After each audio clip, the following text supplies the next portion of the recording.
Okay, my topic goes into data analysis issues, and it's related to big data and the issues we have as auditors, as external auditors in getting the data. First of all, as the previous group mentioned, there is no standard requirement in place for data availability.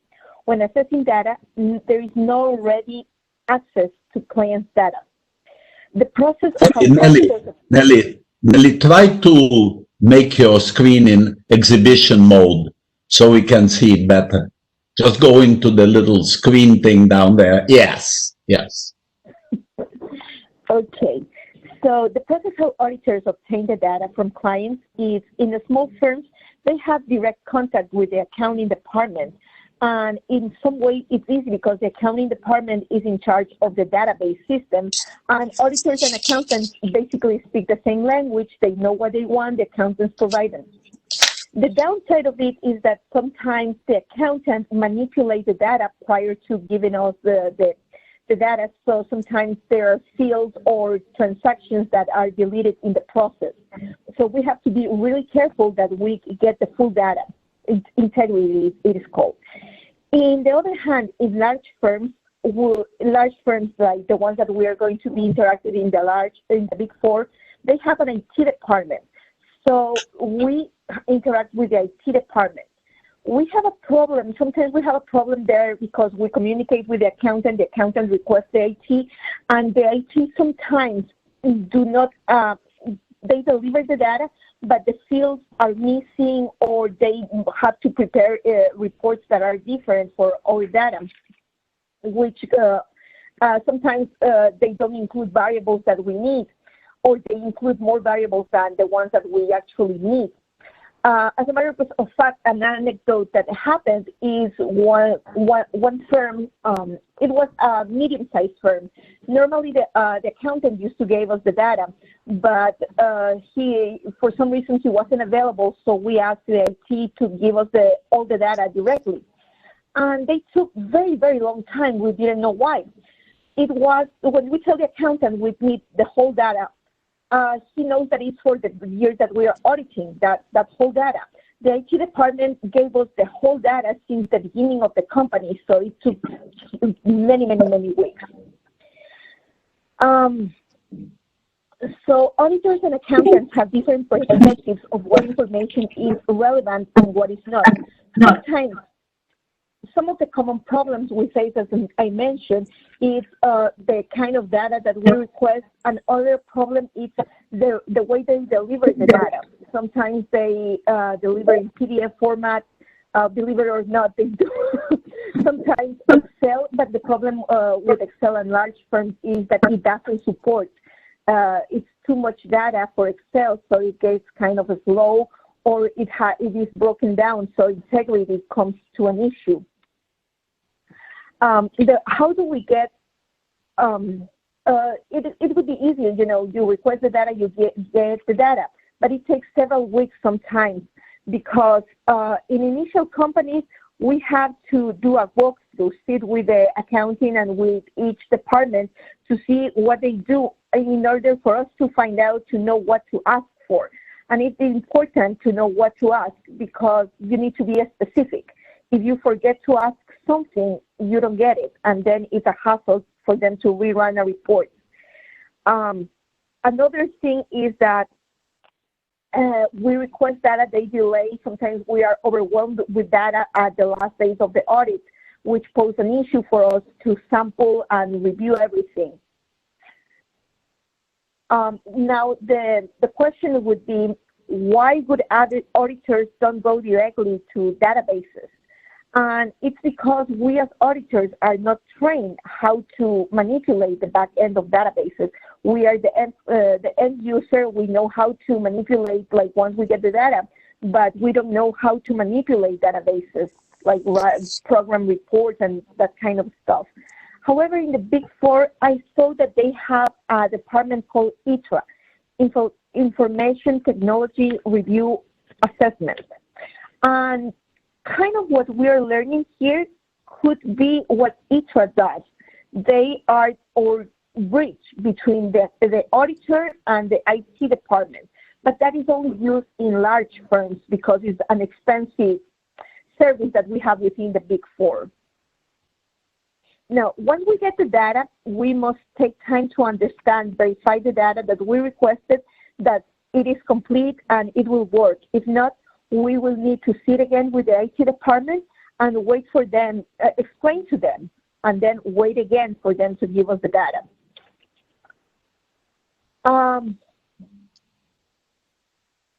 Once we get the data, we sometimes have issues like the data received was not the one that it was expected, or sometimes we have issues in the cleaning the data, it would be called. For example, we ask for sales data, but they have the data they do the purchase. There are large firms who have data they do the purchase order, they generate the approval of the purchase order, they send it, they receive the merchandise, they receive the invoice, they post the invoice in the system, they issue the check, the pay date, and the date it clears. So what exactly, which day should we account for? There are small firms that just have the transaction day as like the sales date, and that's it.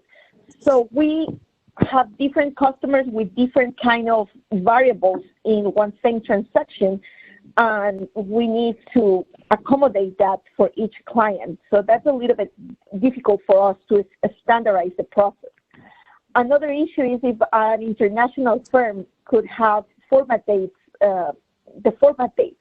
For instance, in Latin America, we have first the day, then the month, and then the year.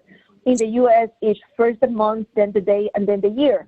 It could be formatted like year, month, date, or with variables like spelling, the 3 digits, or abbreviations, or full spelling.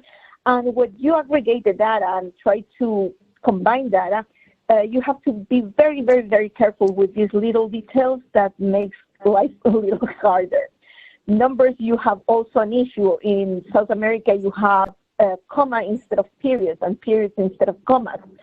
And when you format and download data, you need to make sure that you place periods and commas in the proper place. Otherwise, this would be $21 instead of $21,000.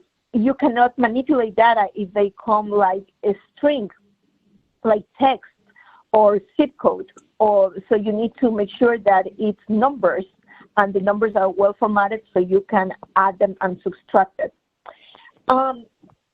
So presently, these programs that we have been analyzing, like Tableau, Idea, and Helix for EY, are awesome because they let you in a very easy way to connect with the ERP system of the customer.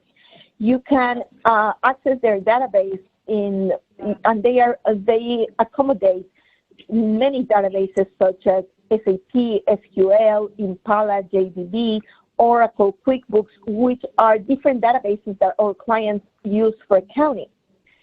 And we manipulated Excel. We can combine tables like Excel with CSV files and Access files. Another advantage of these programs is that we have a live connection.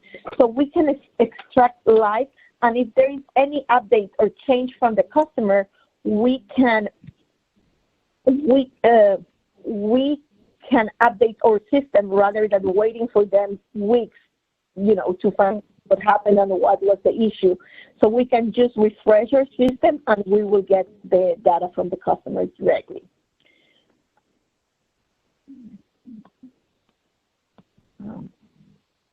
In this, for instance, in tables, we have relationships that we can combine data from different tables. For instance, we could have a table in all the customers' IDs, customers' orders. So we can combine them based on a common field and manipulate, run reports. And it's awesome because we don't have to do a sample now. We can examine the whole data. It has also relationships like joins Here we aggregate the data. Here we don't aggregate the data in relationships. In joints, we do aggregate the data, and we could say, hey, give me all the customers who had purchased in the last 3 months, or all the customers who owe for the last 3 months. It's very nice to manipulate. It gives us a broad perspective or how to detect customers,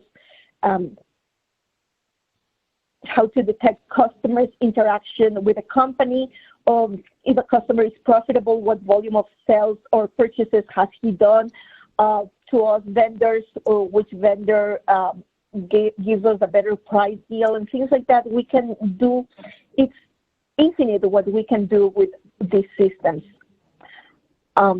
Here's an example of, prior to importing, this system allows us to do data cleaning. That means, like, for instance, we can transform a date or a number that it's not a number but a field. We can, format it the correct way. Basically, Tableau and this Tableau Helix idea are awesome because they facilitate the way we would review data, we would manipulate, they give us access to full data. We are able to identify sequence and patterns. We are able to analyze the company that we are auditing and compare it with industry index, and we can have better predictions. That is good. We also are able to detect fraud because I interviewed with a manager in EY, and he was telling me that just like criminals, they have a pattern. White-collar crime is also made through a pattern. So if we have access to historical data, we are able to detect those patterns. So it's an amazing tool that is being put at our service. It's important for us to learn how to interact with these analytical systems. Thank you.